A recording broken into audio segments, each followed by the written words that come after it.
Welcome to the Biblical Perspectives for Leadership podcast, where timeless biblical truths meet modern leadership.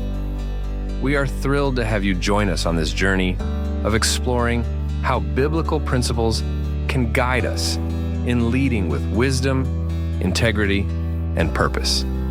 Whether you're leading in the church, your workplace, or your community, this podcast is designed to inspire, challenge, and equip you for the road ahead.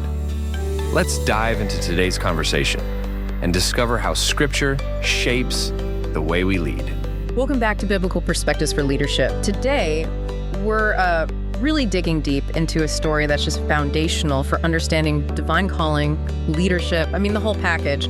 We're looking at Moses at the burning bush. That's in the book of Exodus, Scripture chapter number 3. Exactly. And our mission today is pretty straightforward. We want to move beyond just retelling the story. We're aiming to pull out some solid, practical leadership principles, real insights that you can actually use, whether you're leading a team, maybe managing a big project, or even just trying to navigate what's next for you professionally. Okay, sounds good. So let's set the scene. We start in Exodus chapter 3, verse number 1. Moses is just doing his job. It sounds pretty routine, actually. He's tending sheep for his father-in-law, Jethro, and he leads them out to the backside of the desert near Mount Horeb. It's quiet, almost forgettable, maybe. Well, yeah, and that setting itself is fascinating, isn't it? It tells us something profound right away. This material highlights a key truth. Leadership often starts, it's forged in those unnoticed places. Before God calls you to lead, say, a nation or a big company, he often teaches you faithfulness with something smaller, like sheep. Leading sheep before leading people. Precisely, that backside of the desert. That isolation. That's often the real training ground for frontline leadership. It builds character when no one's watching. And it's right there, smack in the middle of this routine, this predictable day, that everything changes. Exodus chapter 3, verse number 2, and then into verse 3. Moses sees this incredible sight, a bush on fire, but it's not burning up. God breaks into the mundane. He wasn't out there seeking some grand vision, was he? He was just following the sheep. And right there, that's our first big insight for you listening. Curiosity. It's essential for discovering your purpose. Moses actually stops. He says, and it's recorded right there in Exodus chapter 3, verse 3, I will now turn aside and see this great sight. Think about how many talented people might miss their calling because they just don't pause. They don't turn aside when something unusual, something divine interrupts their routine. They're too focused on the schedule, maybe. Could be. Or just unwilling to investigate the anomaly. Leaders need that willingness to stop and look closer. Okay, so Moses does turn aside. His curiosity is piqued. What happens next? The encounter shifts, right? Let's look at Exodus chapter 3, verses 4 through 6. This really details the personal encounter and the preparation required. God sees him turn. And God calls out his name. Specifically, Moses, Moses.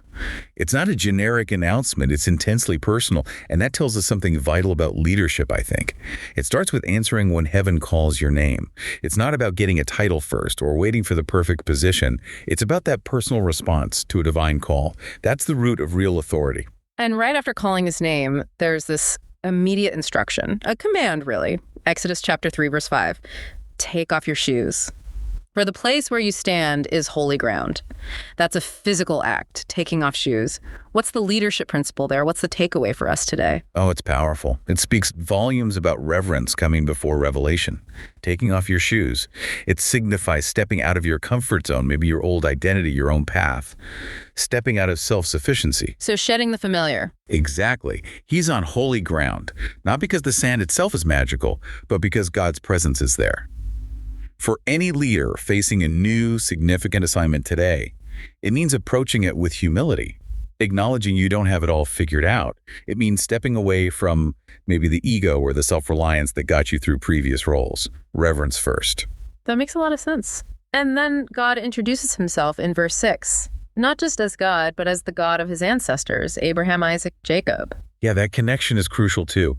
God links this moment, this new calling for Moses, back to a historical covenant, a bigger story. It reminds any leader, really, that your calling isn't usually created in a vacuum. It often connects to a larger purpose, a legacy that came before. So you're part of something bigger. Right. And notice, God reveals himself progressively. He gives enough light for the next step. Moses doesn't get the whole 10-year plan right there, just enough to move forward in faith. Okay, so Moses has had this personal encounter. He's shown reverence. Where does the focus shift then? It seems to move from Moses' internal experience to the reason for the call, the mission itself. That's Exodus chapter 3, verses 7 through 10. God lays out his vision. And this is the heart of it, isn't it? The why. In Exodus chapter 3, verse 7, God says, I have surely seen the oppression of my people. I have heard their cry. I know their sorrows. Oh, look at that sequence. Seen, heard, known. It starts with deep empathy. True leaders, godly leaders, they feel before they fix. God's vision here is born out of intense compassion for suffering. Seen, heard, known, and then he decides to act. That sequence is important. So for a leader today, how do we, make sure our plans are fueled by that kind of compassion, not just numbers on a spreadsheet? It means getting proximate, doesn't it? It means listening deeply, engaging with the actual experience of your team, your customers, the people you serve. Let their reality, maybe even their pain points, genuinely inform your strategy. Compassion isn't just nice. It drives accountability. You can't truly solve a problem you don't deeply care about. That connection fuels the action. It has to. Yep. And then comes the specific assignment right there at Exodus chapter 3, verse 10. God says, come now, I will send you to Pharaoh, that you may bring my people out of Egypt. The task is huge. Immense. But notice the prerequisite. God explicitly states he has come down before he sends Moses out. His involvement precedes the assignment. This is huge for any leader. It means you're never sent into a situation alone. The divine presence and power have already gone ahead. That changes the perspective entirely. It's not all on Moses' shoulders. Not at all. It shifts the burden from Moses' capability to the capability of the one sending him. Which leads us right into the next very human, very relatable challenge. Self-doubt. Despite this amazing encounter, this clear mission, Exodus chapter 3, verse 11, Moses immediately pushes back, who am I that I should go to Pharaoh? Classic imposter syndrome. It's the critical juncture, isn't it? And there's so many leadership journeys, that feeling of inadequacy. Who am I? Self-doubt is often destiny's first major hurdle. We measure ourselves against the massive task and naturally feel small. And if Moses felt this way, someone educated in Pharaoh's own palace who just spoke with God in a burning bush well, it gives the rest of us permission to feel it too, maybe. It's such a vulnerable question. Who am I? But God's response in Exodus chapter 3, verse 12, it just completely reframes it. He doesn't bite, does he? He doesn't list Moses' qualifications or give him a pep talk about his skills. He totally bypasses the resume question. He simply says, certainly I will be with you.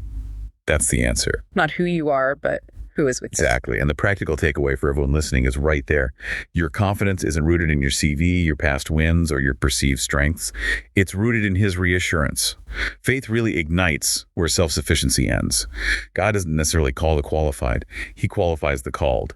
You just need to be available, not already enough. Okay, so the presence of God deals with the who am I? Now, what about the authority question? Who do I say sent me? That comes next in Exodus chapter 3, verse 13. Moses needs credentials, basically. He needs to know who he's representing when he goes to the elders. And this prompts perhaps the most profound statement of divine identity in all of Scripture. Exodus chapter 3, verse 14, God says, I am, W-O-U, I am. And he instructs Moses, say this, I am has sent me to you. I am, W-O-U, I am. What does that even mean? It's huge. It is. It's not just a name. It's a declaration of self-existence, of timelessness, of ultimate reality. God is. He doesn't depend on anything else for his identity. He defines existence itself. Wow. Okay, so if that's God's identity, the great I am, how does that translate into practical daily leadership? How do we bring that infinite concept into, say, a team meeting or a project plan? Well, it clarifies our role entirely, I think. I am means God is and will be whatever the situation requires. When you need strength, he is strength. When you lack wisdom, he is wisdom. When resources are scarce, he's provision. So he meets the need. He is the answer to the need. The leader's job, then, isn't to be everything, but to connect the needs, the I can't situations of people, to the infinite resource of the God who says, I am. It anchors everything you do in something unchanging and infinitely capable, far beyond your own limitations. That constancy, that divine backing, seems to flow right into the final part of this encounter. Exodus chapter 3, verses 16 through 22. God doesn't just give the mission, he gives detailed strategy and even predicts the outcome. Yes, and this is another vital leadership insight. God never sends unprepared. Vision, that compassion-fueled vision we talked about, is always followed by strategy. Look how precise it is. Gather these elders, say this to Pharaoh, make this specific request about a 3-day journey. God provides the plan. A leader needs to be open to receiving that level of detail, that not just the big picture. Absolutely. You need both the spirit and the strategy. Be receptive to the detailed instructions that follow the initial vision. And interestingly, part of that strategy includes knowing there will be pushback. God flat out tells Moses in verse 19, Pharaoh will resist. He prepares him for opposition. It's baked into the plan, which is reassuring in a way. When you step into something significant, expect resistance. It's not necessarily a sign you're failing. Often it's confirmation that what you're doing actually matters. It's challenging the status quo. So expect opposition. But expect a greater outcome. God guarantees the ultimate success. Look at verse 20. I will stretch out my hand and strike Egypt. And the final insight here is about favor. Obedience, even in the face of resistance, unlocks divine favor. And what does that favor look like practically in this story? It looks like provision. God promises in verse 22 that when they leave, they won't go empty-handed. They'll essentially receive back pay, plunder from the Egyptians. Their former oppressors become the source of their resources for the future journey. That's favor turning the tables. So executing the assignment doesn't just bring freedom, it brings the resources needed for the next phase. Exactly. Obedience unlocks provision. What a journey just in this one chapter, from Moses minding his own business with the sheep in Exodus chapter 3, verse 1, all the way to receiving this incredibly detailed, challenging, yet fully backed mission and strategy by verse 22. It's a complete leadership development arc. It really is. And it underscores that principle. Faithfulness in the small, the unseen, the routine, that precedes the call to greater responsibility. Always. And the symbol itself, the burning bush, not consumed. Right. It beautifully symbolizes a God who wants to empower you, to ignite passion in you without burning you out. His presence sustains, it doesn't deplete. What really strikes me, too, is the place itself, Mount Horeb. It starts as just the backside of the desert, maybe a place of quiet obscurity or even hiding from Moses. A place of isolation, yeah. But through this encounter, it transforms. It becomes the mountain of God, a place of profound revelation and commissioning. Which leads us to a final thought for you to consider, drawn right from this material. Think about your own life. What feels like your backside of the desert right now? Maybe it's a period of waiting, a challenging project, a season of quiet preparation that feels unnoticed. Could that place of isolation actually become your place of revelation, your wilderness, potentially becoming your witness? The key, as we saw with Moses, is are you willing to turn aside when God gets your attention in the middle of your routine? A powerful question to reflect on. Consider those lessons in character, compassion, confidence, and calling from this deep dive into Moses' encounter. Thanks for joining us on Biblical Perspectives for Leadership. We'll catch you next time. Thank you for joining us on the Biblical Perspectives for Leadership podcast. I hope today's insights have encouraged and equipped you to lead with faith, wisdom, and purpose. Remember, the greatest leader of all time taught us that true leadership is about serving others. If you enjoyed this episode and podcast, be sure to subscribe, share it with others, and leave a review. It helps us reach more people with these transformative truths. Until next time, keep leading with grace and walking in purpose.